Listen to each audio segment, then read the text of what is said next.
Hello, everybody, and welcome to my first official movie review. Yeah, of a feature-length film. Today we'll be discussing and reviewing the 1989 adaptation of Jackson's story, The Prince of Egypt. Um, One of the things that immediately stood out to me was how breathtaking and awe-inspiring direction and animation was. How it makes you feel every grain of sand, every drop of water or blood, and every piece of stone throughout the picture. One of a particular the fear for me of this film direction, doing directing and animation wise, was seeing where most was dreaming, and he sees all the coins, his all walls, all cells, and showing him being foul owing the death of all the Force ones. And the carvings are moving as though they are part of a wall. The less sharp conversation and cinematography helps tell the story in an effective way. This one is also perfectly edited. I love how this film did the angel death. Basically, it doesn't make a sound at all, and the only thing that you hear is the sound of the sand blowing, which would make Anakin Skywalker furious, as in the final breaths of the dead. And I also adore how the second it comes with only close to the first one, when the first one then dies as the 70 mass power of the angels, since it only needs to exert a martial force in order to end our lives. And the scene is so strange because it conveys how devastating in the plague is with that particular plague is with that little sand splatter which builds in the U.S. atmosphere. This here as well as the lighting color schemes.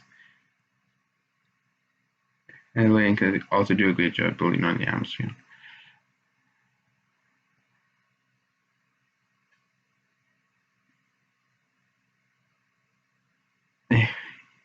Which makes it even more thrilling.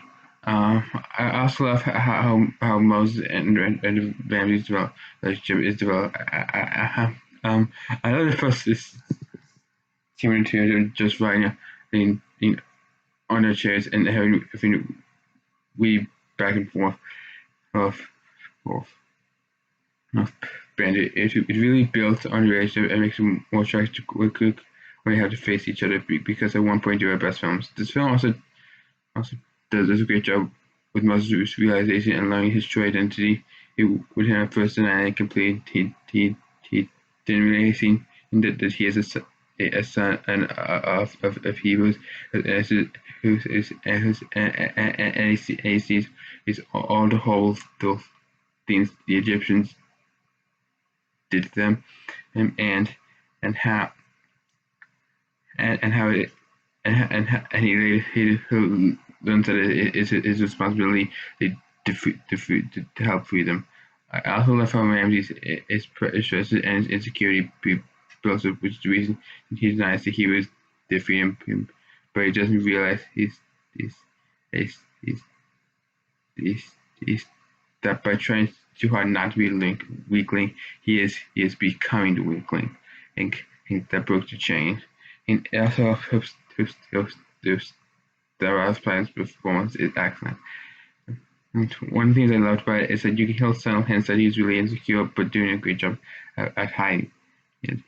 Sure, there are a couple of moments where he sounds a bit British, but they didn't really bother me.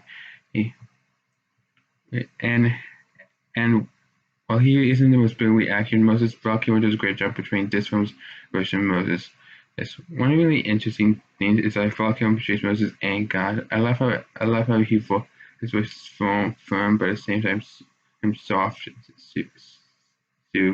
soothing, and if you listen to it, and gives a really kind and feel to it. I also enjoy Michelle Pfeiffer's performance. She always conveys the right amount of emotion at the right amount of time. Jeff Goldblum is Jeff Goldblum, so of course it is amazing as always. I really like how and at first views the Egyptians as all powerful and looks down as most boosters because he sees them as treated, but then grows to be one of his closest friends. I really like how he and Mary had clear opposing viewpoints, and I really enjoy Sandra Bullock's performance. I really enjoy Patrick Stewart's performance as CT, um, the first Pharaoh, who and it's interesting in how he pushes his certain dreams into being just like him, and you get a great sense of how he is in every way, shape, or form a complete monster, but he doesn't see himself like that.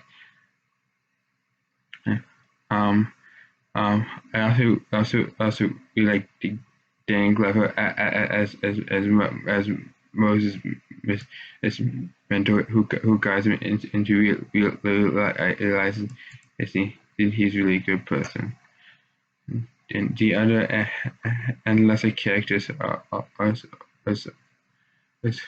all interesting and good performances like Helen Mirren as the Egyptian queen, Stephen Martin as Hooper, and Martin Short as you were hilarious as the Pharaoh's magicians, and and Spike Motown as the Pharaoh's son, Eden Miri as young Miri, and Joseph Hassa as your chief were all really good.